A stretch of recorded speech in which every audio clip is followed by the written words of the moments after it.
मैं ही बताना चाहूँगी जैसा कि मेरे नाम में ही राम जी का नाम है और मैंने आज रामायण के बारे में बहुत सारे तथ्य सुने और इतना पता चला कि कितनी ये जो स्टोरीज़ हैं, ये जो रियलिटी है लाइफ की, अगर हम सच में अपनी लाइफ में अग्रसर कर ले, रामायण में इतना कुछ लिखा हुआ है तो ज़िंदगी इतनी खूबसूरत हो जाएगी। ये मैंने ज़रूर सीखा।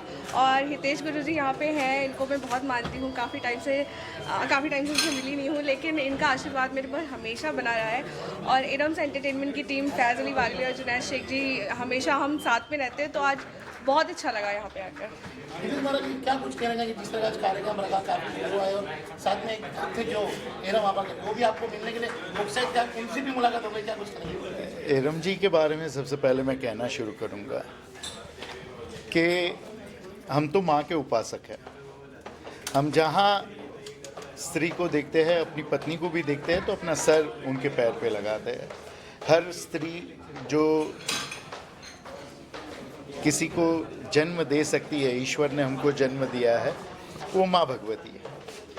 और यदि आप सही में वुमन पावर, वुमन इक्वालिटी की बात करना चाहते हो या एक नारी शक्ति की बात करना चाहते हो, तो इनसे बड़ा उदाहरण हमारे देश में दूसरा नहीं है। इनकी जो स्ट्रगल हमने देखी है, इनकी जो हमने ग्रोथ देखी है, और काफ़ी बहुत डॉक्टर जिग्ना देसाई भी इनसे इंस्पायर्ड है। और इनकी हिम्मत देख के शायद उनको ये इतना बड़ा आयोजन करने की हिम्मत आई है। बाकी सब गुरुजन, उनके साथ एक मंच पे होना, इतने सारी शक्तियों को एक साथ में बांध के रखना, मैं आपसे वादा करता हूँ, मैं आपसे मेरे अनुभव से कहता हूँ कि अगर कोई पुरुष इसका आयोजक होता तो ये संभव नहीं होता।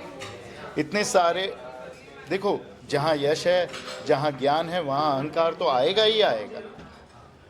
इतने सारे अहंकारों को इतने सारे ज्ञान के साथ, इतने सारे यश के साथ एक मंच पे, हाँ, एक मंच पे सारे ग्रहों को बिठाना, ये रावण भी नहीं कर पाए थे। शनि महाराज आगे चले गए, उन्होंने पैर तोड़ दिया था। तो ये काम एक स्त्री शक्ति ही कर सकती है, जो डॉक्टर जिग्ना देसाई ने सफलतापूर्वक काज करके दिखाया है। तो उनको हमें धन्यवाद देना ही चाहिए। और सारी नारी शक्ति, जो हमको लगता है कि हर यशस्वी पुरुष, हर सफल पुरुष के पीछे एक नारी होती है, हकीकत में सारा काम नारी का ही होता है, यश खाली पुरुष का हो जाता है। तो इस वजह से नारी शक्ति को प्रणाम है, नारी शक्ति को सलाम है, जिसकी वजह से ये दुनिया घूम रही है। ये सारे यश पुरुषों को प्राप्त हो रहे हैं। इस दुनिया में अभी इस वक्त 303 धर्म चल रहे हैं। सारे धर्म शुरू किए हैं पुरुषों ने, एक भी ऐसा धर्म नहीं है जो स्त्री ने शुरू किया हो। 303 इसके लिए मैं गिन रहा हूँ क्योंकि उसमें एक धर्म है, वो डिमोनोलॉजी को भी मानता है, मुझे नाम अभी याद नहीं है, और शैतान की पूजा करते हैं। हम सबका सम्मान करते हैं, वो भी, उसको भी धर्म में गिन लिया इसके लिए 303। ये 303 के सभी धर्म के रचयिता पुरुष है, लेकिन कोई भी धर्म जो स्त्री ने आगे नहीं बढ़ाया वो थोड़े वर्षों में समाप्त हो गया। स्त्री का साथ जिस धर्म को मिला, वो धर्म सब यशस्वी तरीके से आज चल रहे हैं। और जिसने स्त्री को दबाया, वो सारे धर्म इस पृथ्वी से विदा हो गए। इसलिए कह रहा हूँ क्योंकि आज सारे धर्म वही काम वापस कर रहे हैं।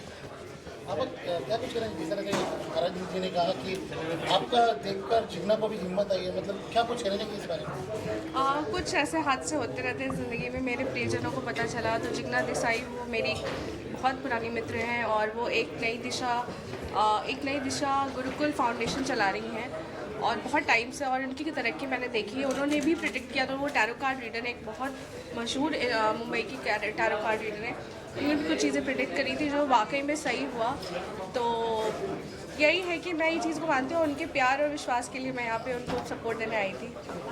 तो जिग्ना जी मेरी लाइक ओल्ड फ्रेंड में से एक है, जिन्होंने ये कार्यक्रम रखा है। बहुत एक अलग टाइप का कार्यक्रम है जो बहुत कोई रख नहीं पाता है। और मैं ज़्यादा बोल नहीं पाऊँगा बिकॉज यहाँ पे बहुत ज़्यादा ज्ञानी लोग यहाँ पे हैं, उनके यहाँ मेरा ज्ञान कुछ भी नहीं है। So I will just say thank you and thanks to Iram also, जिन्होंने यहाँ पे इन्वाइट किया। और थैंक्स पे आपको भी यहाँ पे मुंबई रफ्तार जो अच्छा काम कर रही है, जो हमेशा हर जगह पे दिखाई देती है। और उम्मीद शुभकामनाएं हैं आपके साथ कि आप हर जगह ऐसे ही बढ़ते रहो। Thank you. तो जुनेद सर क्या कुछ कहना चाहिए, कैसा एक्सपीरियंस रहा आज का? सबसे पहले मैं डॉक्टर जिग्नेश देसाई को थैंक यू बोलना चाहूँगा कि ऐसे वो कार्यक्रम रख रहे और हमें ऐसे कार्यक्रम रखना चाहिए, क्योंकि इससे नॉलेज बढ़ता है, बांटने से ज्ञान बढ़ता है, हमारे वेदों का ज्ञान और हमारी जितनी भी तरह की कल्चरल है हिंदुस्तान में, जितनी बहुत सारे ग्रंथ हैं, हमें सिर्फ बहुत लोगों को सिर्फ रामायण और गीता पता होती है, लेकिन और भी ग्रंथ है, वेद है, उपन्यास है, इन सब चीज़ों को लाना चाहिए, पब्लिक में अवेयरनेस करना चाहिए, ताकि हम सब सीखें